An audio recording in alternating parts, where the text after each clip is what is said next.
Nathan Lyon নাকি তাইজুল ইসলাম লাল বলে ক্রিকেটে কে সেরা? হুট করে এমন প্রশ্ন শুনলে হাসি ঠাট্টায় মেতে উঠবেন অনেকেই। তবে পরিসংখ্যান ঘাটলে চমকে যাবেন সবাই, এমনকি বদলে যাবে দৃষ্টিভঙ্গিও। কেননা প্রায় 550 উইকেট নিলেও পরিসংখ্যান বলছে তাইজুলের চেয়ে ঢের পিছিয়ে আছেন নাথান লায়ন। তবে কিভাবে অজি তারকাকে পেছনে ফেলে সবার উপরে তাইজুল, তাই নিয়ে বিস্তারিত এই রিপোর্টে। নামের বিচারে দুজনের মধ্যে অজি তারকা নাথান লায়ন এগিয়ে আছেন যোজন দূরত্ব। লাল বলের ক্রিকেটে নিজেকে অনন্য উচ্চতায় নিয়ে গেছেন অজি এই তারকা। এই তো মাস কয়েক আগেই ছাপিয়ে গেছেন কিংবদন্তি বোলার গ্লেন ম্যাকগ্রাকে। বনে গেছেন অস্ট্রেলিয়ার ইতিহাসের দ্বিতীয় সর্বোচ্চ উইকেট শিকারী। বিশ্ব ক্রিকেটের ইতিহাসে লায়নের অবস্থান 6 নম্বরে। আর তার সাথে যদি কিনা তুলনা করা হয় তাইজুল ইসলামের, তাহলে অনেকেই এটাকে বলবে নিছক পাগলামি। কিন্তু আসলেই কি তাই? নাথান লায়ন কি আসলেই তাইজুলের থেকে সেরা, নাকি বাংলার এই নিজের 12 বছরের ক্যারিয়ারে ছাড়িয়ে গেছেন লায়নকেও?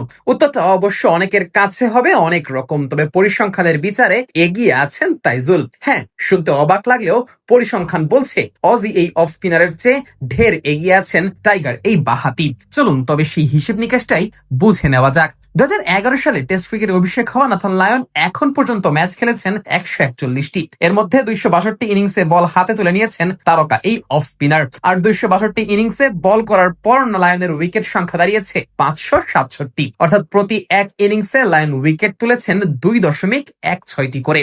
এবার আসা যাক তাইজুল ইসলামের দিকে। 2014 সালে লাল বলের ক্রিকেটে অভিষেক হয় তাইজুলের। অভিষেকের পর দীর্ঘ এক যুগের ক্যারিয়ারে তাইজুল ম্যাচ খেলেছেন 60টি। আর এই 60 ম্যাচে তাইজুল বল করেছেন 107 ইনিংসে, যেখানে তার নামের পাশে রয়েছে 270 উইকেট। অর্থাৎ প্রতি এক ইনিংসে করে 2.52টি করে উইকেট তুলেছেন এই বাঁহাতি স্পিনার। যেখানে ইনিংস প্রতি লায়নের উইকেট সংখ্যা 2.16, সেখানে তাইজুল আছেন অনেক এগিয়ে। এ তো গেল শুধু ইনিংস প্রতি উইকেটের হিসাব। লাল বলের ক্রিকেটে ফাইফারের সংখ্যার দিক দিয়েও এভারেজে এগিয়ে আছেন বাংলাদেশের তাইজুল ইসলাম। 262 ইনিংসে লায়নের ঝুলিতে আছে মোট 24টি ফাইফার, অর্থাৎ প্রতি 10.92 বা প্রায় 11 ইনিংস পর পর ফাইফারের দেখা পেয়েছেন অজি এই স্পিনার।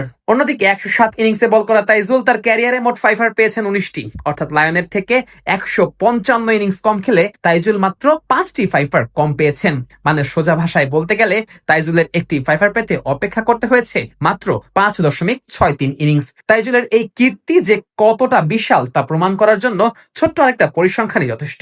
লাল বলের ক্রিকেটের সর্বোচ্চ 50 উইকেট শিকারীর মধ্যে একটি ফাইফার পেতে কম সময় নেওয়া বোলারের তালিকায় তাইজুলের অবস্থান পঞ্চম, যেখানে তার উপরে আছেন মতিয়া মুরলীধরন, রিচার্ড হেডলি, রাঙ্গানা হেরাত ও রবিচন্দ্রন আশ্বিনের মতো কিংবদন্তিরা। আর এই তালিকায় নাথান লায়নের অবস্থান 31 নম্বরে। একই সাথে স্ট্রাইক রেটের হিসেবেও অজি এই অফ স্পিনার থেকে এগিয়ে আছেন তাইজুল, যেখানে লাল বলের ক্রিকেটে একটা উইকেট পেতে লায়নকে খরচ করতে হয়েছে 61.4টি করে বল, সেখানে তাইজুল এক উইকেট পেতে বল করেছেন 59.2টি। সব মিলিয়ে অনেকের কাছে নাথান লায়নকে সেরা মনে হলেও পরিসংখ্যান কথা বলছে তাইজুলের পক্ষে। তাই তো নাথান লায়ন নাকি তাইজুল ইসলাম, লাল বলের ক্রিকেটে কে সেরা বোলার? এই প্রশ্নের উত্তরটাও তাইজুলের পক্ষে গেলে অবাক হবার কিছুই থাকবে না।